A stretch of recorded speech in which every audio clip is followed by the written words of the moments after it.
welcome back to Reality with me, Daisha D. So, y'all, let's just jump right into it. Okay, this is episode 7. So, first we see Drew. She's meeting with the person who's going to be directing her music video for You Already Know. And he wants to do something that's kind of sensual and sexy. And so he's going to include Ralph, or she wants to include Ralph. What's interesting is the fact that when he shows up to support her and to be a part of the video, they clearly have that chemistry. And so far, we've seen in this season that their relationship appears to be healthier now than it was, when they first joined the show, which is sad that now, they are divorcing. But I don't know. After watching this episode, and actually since episode 1, the word of the day in season is therapy. Okay. Everybody needs it. Okay. Drew and Ralph, they were going, but it seems like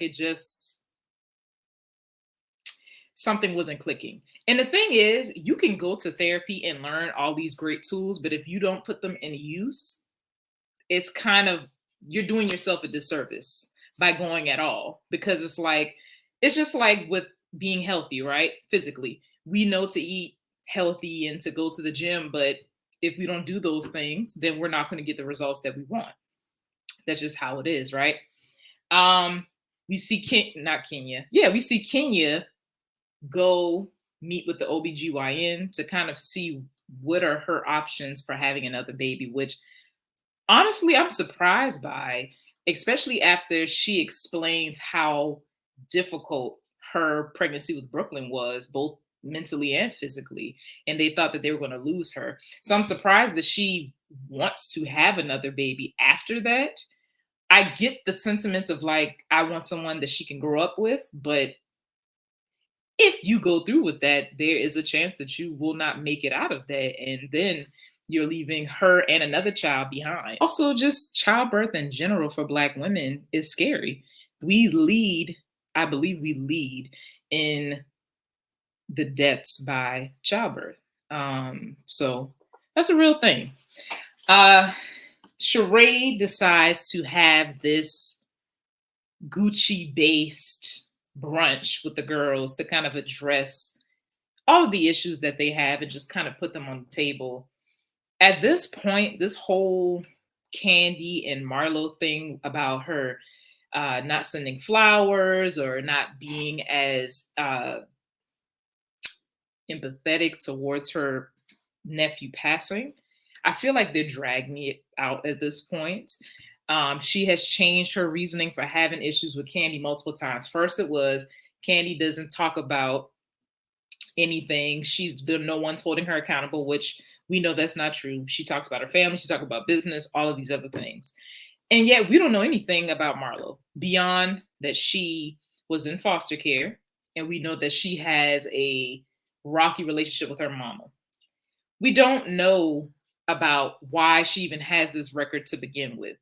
I mean, yes, she slashed someone, but why? What led up to that? And also, she was supposed to be building a house not too long. I feel like last season. We have yet to hear any updates on that. After she went to go get the land, we don't hear anything about it. What happened to La Archive? What happened to that? We haven't heard anything about that either. I just feel like Marlo isn't the same thing that she's accusing Candy of doing. She's not doing. She's saying that Candy's not being vulnerable and not speaking about things. You're not speaking about anything. The only thing that you talk about on this show is money and fashion. And if you're in some kind of drama, that's it.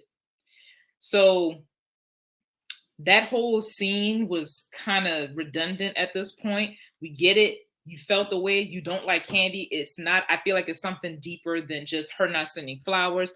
I think there's a level of envy there for whatever reason. Maybe you want to be in the space that she's in, business wise or financially, or have the connections that she has. And the crazy thing is, you could very well have those things if you aligned yourself with people like her and be a kind human. But instead of doing that, you feel like in order to secure your peach, you have to be messy and mean, which makes it hard because she has like little glimpses, little moments where she appears to be sweet and kind, but then that goes down the drain because 90% of the time, it's not that. You're attacking someone. And I don't know. She annoys me. The storyline is getting old. We are now episode 7. Why are we still talking about this? I don't understand.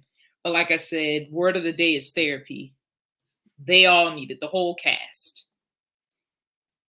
The whole cast. We got mommy wounds, daddy wounds, not knowing how to communicate effectively, not knowing how to regulate emotions because we got to blow up at somebody without allowing them to speak or being heard. Now that part of it, when Drew and Kenya were talking over Marlo, I can see why Marlo would be frustrated because she's actually trying to communicate her issues.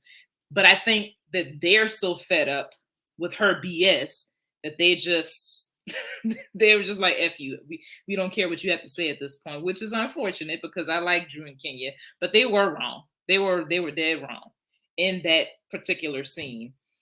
With Sonya trying to defend Marlo and saying she has a point to be upset, I don't understand where she's coming from with that. Marlo expects the type of friendship from Candy that one would receive if they are a good friend. She has not been a good friend. Good friends don't continuously degrade their friends. They don't do that. They don't throw shade that is harmful to their friend's livelihood. That's not a good friend. So it amazes me that she has such these high expectations for what a friend should be doing for her when she doesn't do that herself. It's the audacity for me. So again, I will say therapy is the word of the day in the season. Okay, y'all? Join me back here for next week's episode of RealiTEA with me, Dashia.